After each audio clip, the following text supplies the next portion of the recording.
quer, o meu paciente não come. E aí tá tudo bem, então às vezes tá tudo bem, não tá. O paciente precisa comer. Qual que é a ideia, gente? Nós precisamos sempre estimular o paciente. Não gosto, vamos fazer sei lá, uma rabada. Se o paciente puder comer, lógico, né? Não quero. Uma feijoada, não quero. O que você quer?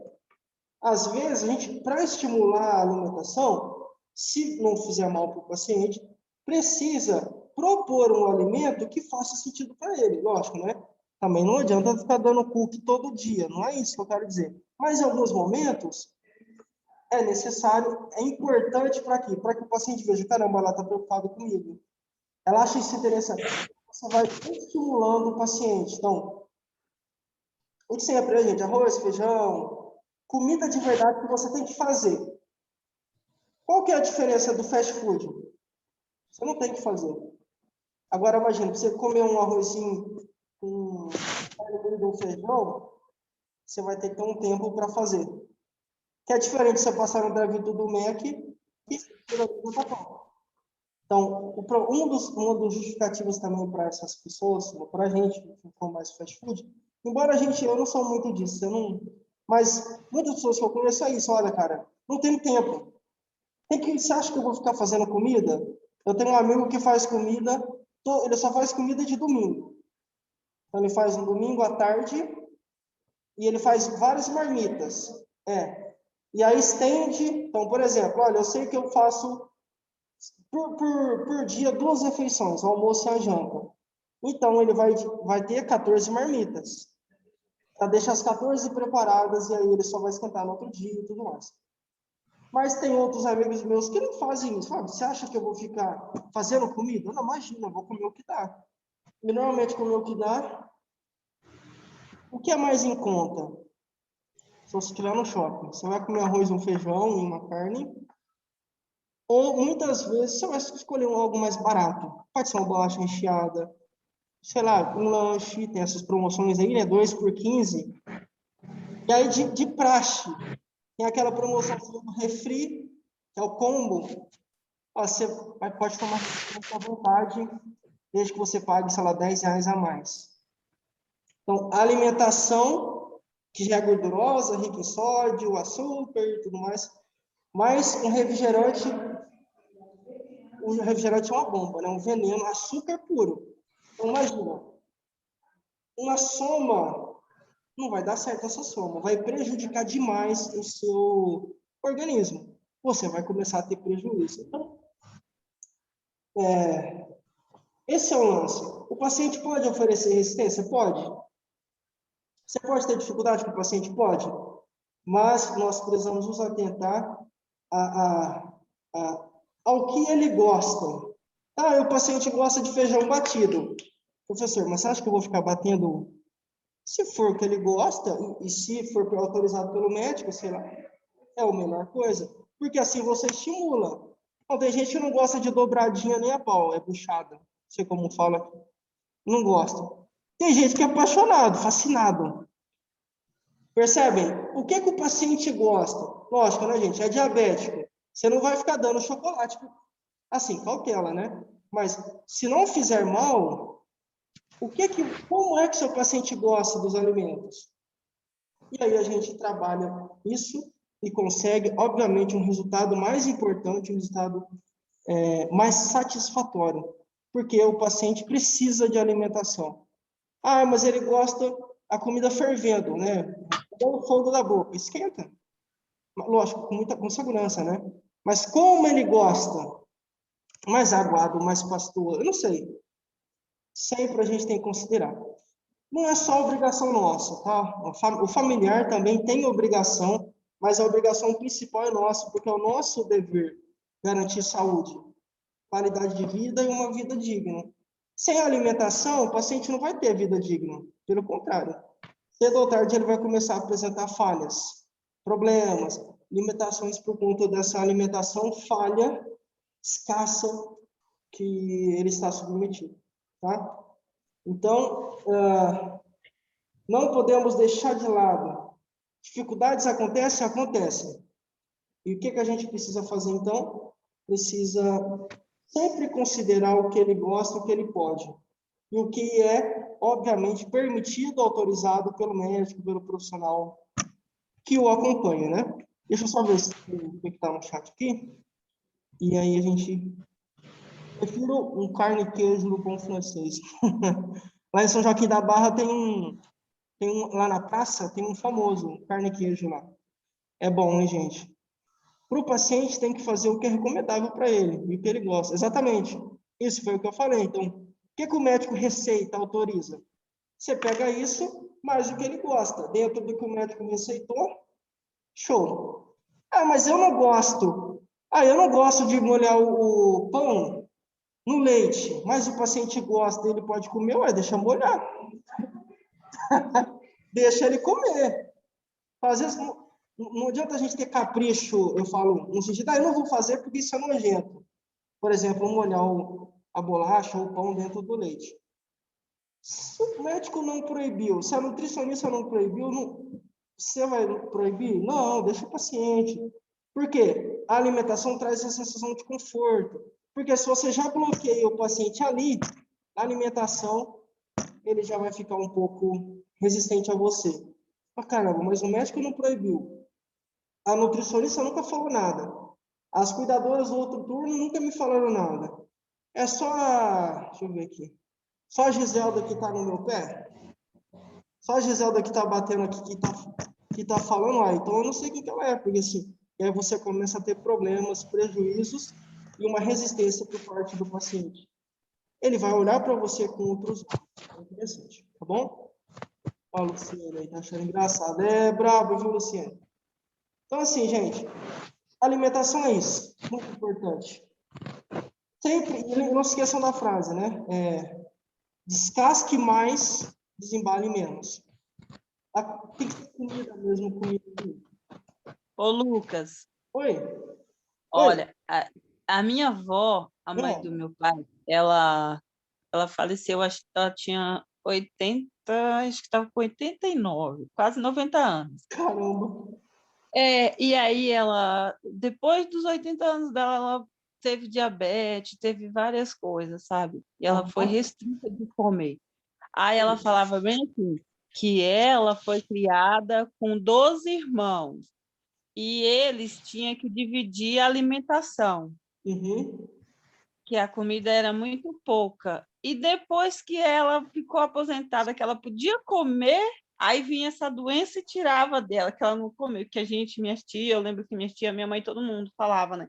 Que ela não poderia tomar café, que ela gostava de café com rapadura, fazer o Nossa, café e adoçar com rapadura. Ela gostava de bastante coisa doce, assim, comida, doce caseiro. coisa Aí ruim. ela falava muito isso. Eu lembro que ela falava, minha filha, quando eu era criança, eu tinha que dividir um prato com 7 irmãos. Hoje, eu tenho como comer, mas eu não posso porque essa doença não deixa eu comer, sabe? Então, a comida tem tudo a ver, né? Quando a pessoa está Tudo, doente, você tudo a ver. restringe ela de não comer daquilo, você tem que saber falar, você tem que conversar e ter um diálogo muito franco, muito amoroso É com o verdade. idoso. É verdade. Faz parte do ciclo da vida, né? Tem tudo a ver, Luciene.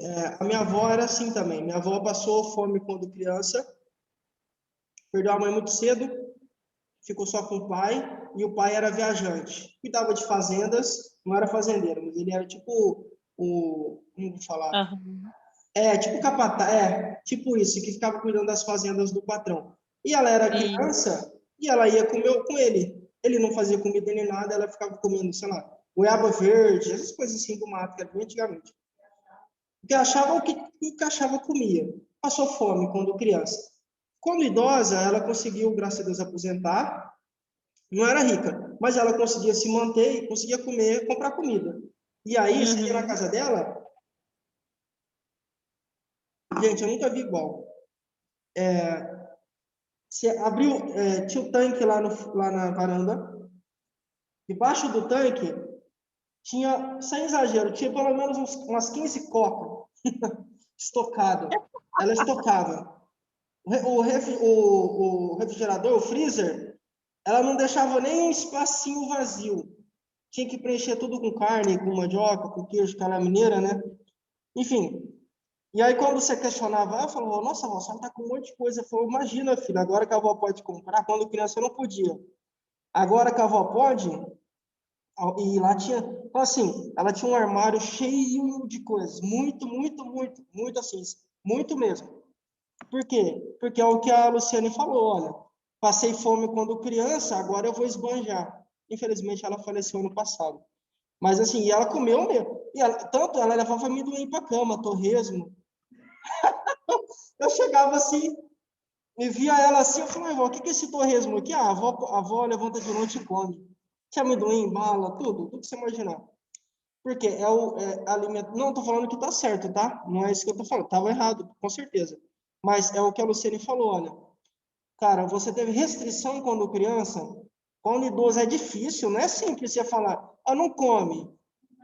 Não tem como, não tem como, porque a gente não sabe a história. Então, ela falava que passou fome. Mas imagina o que é sentir na pele passar fome. É diferente, É. né? É diferente. Então, tem realmente esses detalhes que fazem toda a diferença. Por isso que a Luciane falou uma coisa muito boa. E no meu caso, no caso da avó, ela tinha aquilo ali, sabe, Lucas? Minha tia fazia doce de Aham, banana, doce caseiro, bolo aham, de aipim. Então, todas essas coisas assim que ela comia, que ela tinha vontade de comer. E falar, depois que ela ficou diabética, ela tinha que comer mais assim um pouquinho, não podia comer como ela queria. Aí a gente falava, vó, você não pode comer, filha, porque você é diabética. Mas uhum, que diabetes, agora que eu posso comer, aí eu não posso ficar dessa doença, e ela ficava nervosa com isso, porque ela é, queria comer, ela queria doce, ela gostava de comer um doce, gostava da rapadurinha dela, nossa, ela amava chupar cana, cortava no mato, no quintal dela, tinha tudo isso, passar ela com queria as coisas, aí ela ficou restrita, porque no final da vida, Lucas, ela amputou uma perna, nossa, ela diabetes, amputou né? uma perna. Diabetes, É, diabetes, que ela gostava de mexer em roça, em planta, e aí ela pegou uma infecção e aí a diabetes foi coisando a perna dela, teve que amputar, ficou com metade da perna, nossa. sabe? Foi assim, era Infelizmente. difícil. Obrigado, viu, Luciano, pelo seu relato.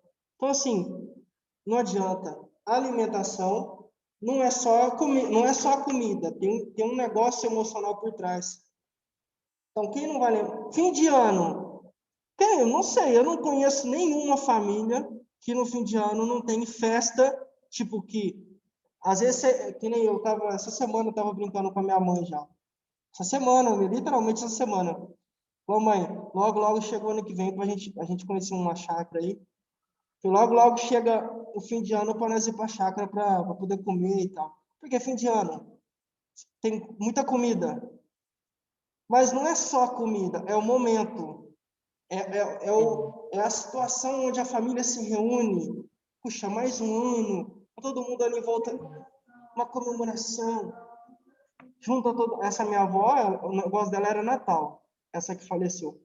Todo Natal, todo mundo ia para casa dela, que era o pernil. Ela tinha um negócio com pernil. Minha Enfim, sogra é o pavê, Lucas. sua sogra é Todo o quê? o pavê. O É, final do então, ano sem ter o pavê da minha sogra não é Natal, não é final do ano. a minha avó tinha o pavê, o pudim, mas a comida dela mesmo era o pernil, que era o prato principal, era o pernil. Então, assim, percebe? Não é simples. Mas é diabético e o São João não quer parar de comer. Talvez isso tenha a ver com a história dele. Tá? Então, tem essas dificuldades, mas a ideia é sempre a gente, o que a Luciane falou, tem que ser humano. Não posso, ô, dona Gláucia, já falei que não é para comer, está comendo de novo doce escondido? Lembra que eu falei que conheci uma idosa que escondia a paçoquinha debaixo do travesseiro? A gente chegava para fazer supervisão, e aí chegava assim, que a cuidadora, né? E aí a gente falava assim para ela, e aí, tá tudo bem? E aí a cuidadora falava, tá tudo bem. E alguma novidade? A cuidadora, não tem nada. Então, beleza. Você pode. Aí a cuidadora tinha que sair do quarto para a gente conversar com a idosa. Era um procedimento lá da empresa. Para ver se ela estava bem, se ninguém tinha feito nada com ela e tal. Quando a cuidadora saía, Você vê a idosa assim, ela estava limpando a boca, você olhava debaixo do travesseiro dela, cheio de paçoca, pastel, que o filho da idosa deixava dinheiro e a cuidadora sabia que ela gostava e dava pastel. Ela escondia o pastel debaixo do travesseiro quando a gente ia. Então, assim, qual que é não é tão simples. Aí, quando a gente questionava, não tem como também se descarregar toda a fúria na cuidadora, por quê? A idosa, ela queria só fazer chantagem. Porque assim, você precisa de um emprego. No caso, isso não acontecia todo dia, tá? De vez em quando, ela queria uma paçoquinha, os filhos sabiam, então dava. Mas quando ela viu a gente, ela queria esconder. Então, assim, todo mundo já estava sabendo, estava tudo certo, o médico sabia, mas ela queria esconder, porque qual que era a mensagem dela? Olha, ele vai me tomar, o chato vai me tomar. O fiscal vai tomar minha paçoca. Não quero. O alimento é importante, tá bom? Então, essa é a mensagem desse capítulo, né, e do outro, que é dificuldade. A gente pode ter dificuldades no caminho em relação à alimentação, mas é sempre ser humano, como a Luciane falou. E tentem convencer. Não é brigar, não é abrir a boca, forçar, não é isso. Mas é uma conversa franca. Acho que alguém até falou. É você que falou conversa franca? Alguém falou aqui conversa franca. Olha, isso. Esse é o benefício. Olha, não. Esse é o prejuízo desse alimento. Não é importante por isso. É uma conversa, uma troca. Porque a pessoa vai ver que você está realmente preocupada com ela. Não é uma coisa assim que você está falando na sua cabeça, não. É uma preocupação que você tem para poder dar a ela uma vida mais digna e tudo mais. Tá bom? Agora, meninas e meninos, a gente falou, isso a gente viu na prática. Antes de tudo, alguém tem alguma dúvida sobre a alimentação e dificuldades na alimentação? Eu ia passar, mas eu pergunto. Não? Qualquer coisa vocês perguntem, tá? A gente viu esses temas na prática, isso que eu vou falar agora. Mas a gente não conversou a teoria, digamos. A gente vai falar sobre sinais vitais agora. O que vocês acham? Do jeito de vocês, tá? Não precisa ler o que está na apostila. O que vocês acham, com as palavras de vocês? O que são os sinais vitais? O que vocês acham? Respiração, batimento, pulsação. Isso. A Isabel falou, olha, respiração. Temperatura. Oi? Temperatura. Temperatura. A Carmen falou temperatura. Temperatura. Isso. Mas para mim tá ótimo. Show então, Giselda. Batimento, pulsação, respiração, temperatura. Muito bom. Sinais vitais, meninos, é só prestar atenção na primeira palavra, sinais. Em época de guerra, você tem uma guerra, a gente vê muito isso em Pica-Pau. Quando o Pica-Pau levanta a bandeirinha branca, é um sinal de, Giselda, sinal de paz. Tipo assim, me rendo. Não, sei lá, não me destrua, eu me rendo, me entrego. Os sinais vitais também são sinais, são indicadores, mostram alguma coisa. No caso do Pica-Pau, o que a bandeira mostra? Que ele se rendeu. Os sinais vitais são indicadores mostrativos de algo. Que algo é esse? Tem a segunda palavrinha, vitais, vida. Então, indicam a presença ou ausência de vida. Por isso, sinais vitais. São, para dar um exemplo, indicador. O que é indicador? É um número. Então, por exemplo, eu sei que a dona Maria faz xixi 3 vezes por dia. O indicador é quantidade de vezes xixi, quantidade de xixi. De repente, há uma semana, ela só tem feito uma vez xixi.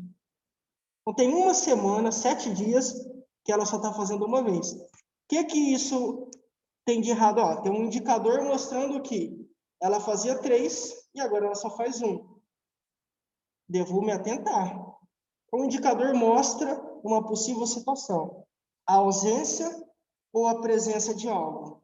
Os indicadores ou sinais vitais indicam a vida, né, a vitalidade de um organismo. Esses sinais se dividem em 4 caminhos. Na verdade, até uma discussão, talvez seriam 5, mas eu vou falar de 4 aqui. Show. São eles: a temperatura, como as meninas colocaram, as meninas falaram, a Carmen falou, a Giselda, a Elizabeth. Temperatura, respiração, batimentos, e tem uma que ninguém falou, pressão. Pressão. Novamente, frequência respiratória, ou seja, a respiração da pessoa, frequência cardíaca, ou seja, frequência cardíaca, já falei, temperatura e a pressão arterial. Pressão, batimentos, temperatura, respiração. 4. Tem o 5º, não é consenso, nem todo médico, nem todo profissional da saúde concorda, como não é consenso, a gente não toca. O 5º seria a dor. Eu acho que faz sentido. Só vai reclamar de dor quem está vivo, né? Se você me der um beliscão, eu vou falar, o que está acontecendo, né? Se você beliscar, de alguma forma, eu vou reagir. Eu vou mostrar que aquele estímulo de dor me incomodou. Doeu, sei lá, ardeu, furou, alguma coisa. A dor indica também a presença de vida ou do nível de consciência do paciente. Então, quando alguém sofre um sinal, sofreu um acidente de carro na Anhanguera, você chega, dá o estímulo de dor, sei lá, aperta aqui perto da clavícula, se esse paciente não responde, provavelmente ele está inconsciente. Porque, normalmente, se ele tiver consciente, ele falou, cara, por que você está me beliscando? Para com isso aí, quem é você? Sei lá, de alguma forma ele vai reagir. A dor, muitos entendem assim, é um sinal vital, mas a gente não conta como, tá? Porque não é consenso. Consenso são 4.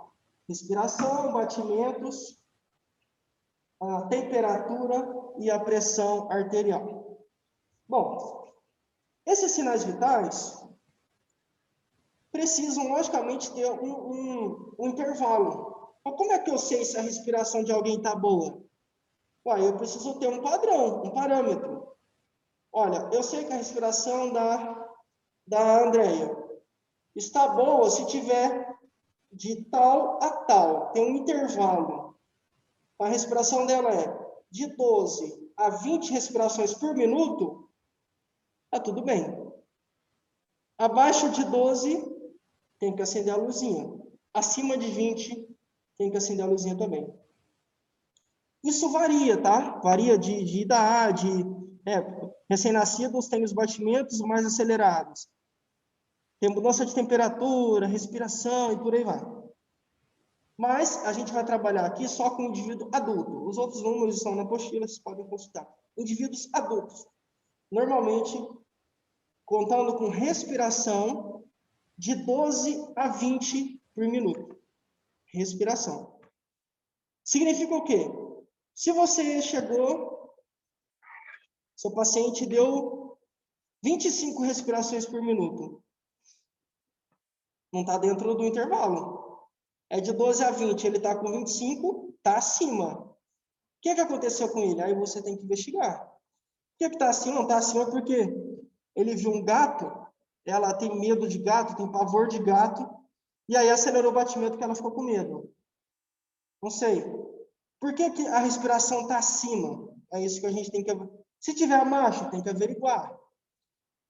Os sinais vitais, gente, tem um padrão, um parâmetro, um intervalo. É fácil. Está dentro do intervalo, respiração é de 12 a 20. Está acima de 20, está errado, tem algo errado. Abaixo de 12, tem algo errado. É simples. Esse parâmetro se estende também para os outros sinais vitais. Vamos lá, batimentos. Um organismo adulto, normalmente, um adulto e normal, normalmente de 60 a 100. Então, de 60 a 100 batimentos por minuto, você tem um organismo que se encontra em um ambiente, em uma condição normal. Então, o que esse sinal vital vai indicar? Que está tudo bem. Olha, é de 60 a 100, está tudo bem. Deu 85, tranquilo. Deu 70, tranquilo. Deu 56, opa, é de 60 a 100. 56 é abaixo de 60. O que está acontecendo? Tem que analisar. Deu 120. 120 batimentos por minuto. O coração vai explodir. Não vai, não. Ele está no paredão. A turma do paredão, o coração bate 140, toda 130, 140, 150. Só você ver de terça-feira. Liga lá que você vai ver.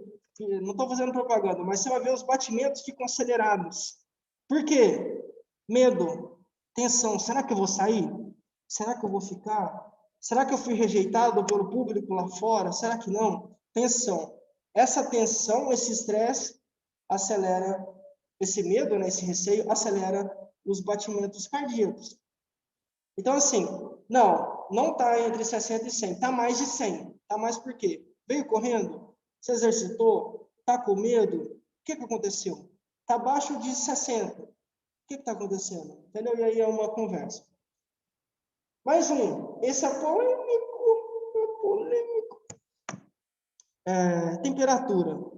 Não há ainda um consenso. Muitos dizem que um organismo adulto, um indivíduo adulto, de 35,8 a 37. Outros colocam de 36 a 37,5. Outros de 36 a 37. Alguns de 35,5 a 37. Você não tem um número fixo. Mas, normalmente, o que eu faço e o que eu aprendi na faculdade? 36 a 37,5. Normalmente, isso funciona bem. Então, abaixo de 36, acender uma luzinha. Acima de 37,5, pode ter algo errado aí, tá? Então, a ideia é, eu tenho um número. Eu consigo ter um número, consigo comparar. Meu paciente deu 38,5. Caramba, tem algo errado, a temperatura tá acima do normal. O que é isso? E aí é uma conversa, uma análise, uma verificação que você precisa fazer. Quarto sinal vital.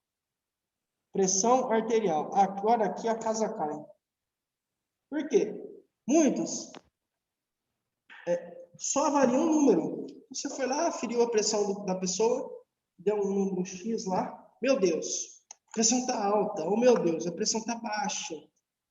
E se esquece de avaliar o contexto. A Giselda colocou aqui, ó. Eu esqueci da pressão. Aferir sempre pulso. Muitos se esquecem de avaliar. Então, você foi lá, a pressão deu 10 por 6, ó. A Maria Antônia está com pressão baixa. Na verdade, ela não está com pressão baixa, talvez. Talvez a pressão dela sempre foi baixa. É aquela conversa que eu tive com vocês. O que é habitual para o paciente? Tem que entender. Não, a pressão sempre foi baixa, professor.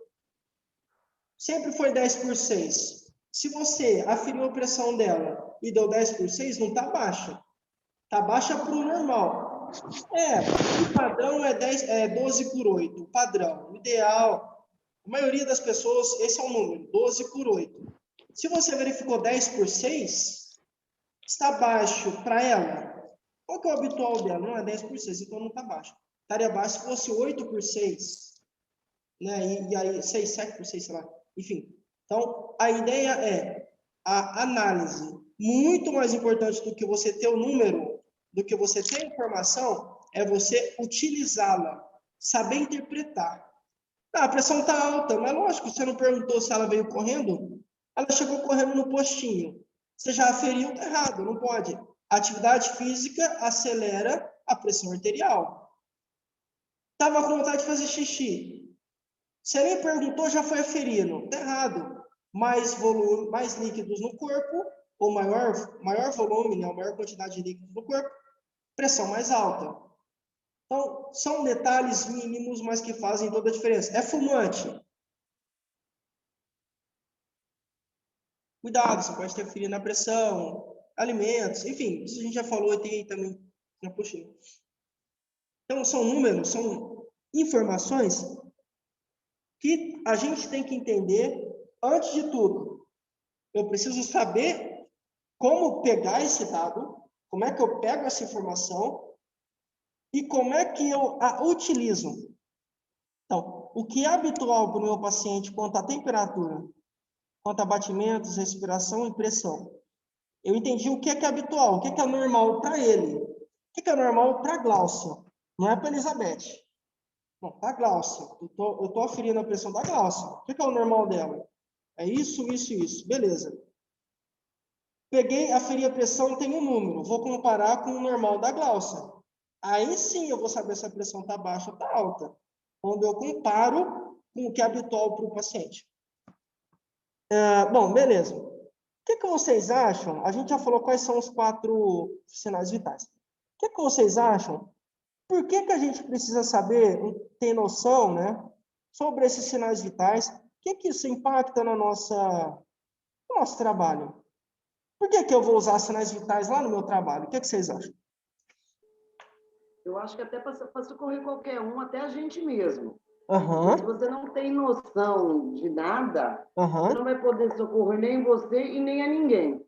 Isso. Verdade. Verdade, Glaucia. Um ponto é esse, professor.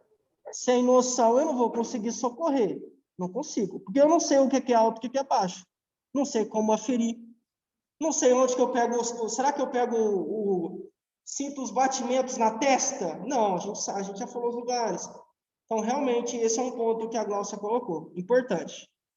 O que mais? Muito bom, Glaucia. O que mais, gente? A Giselda colocou, olha, eu afiro dos meus pais e febre também. Ontem vi a frequência cardíaca. Muito bom, Giselda. Show. Um outro ponto, meninas, que é o que eu vou pegar o gancho da Giselda. É o monitoramento. Eu consigo monitorar o meu paciente. Em épocas de Covid, não só, né, mas eu estou pegando um exemplo que isso está bem comum. Lembra desse lance da tal da oxigenação? Que eu acho que foi até o que a Glaucia falou, de colocar o aparelhinho aqui na ponta do dedo. Quando eu coloco aquele aparelhinho, que é o oxímetro, eu consigo verificar a oxigenação e dá para ver também os batimentos.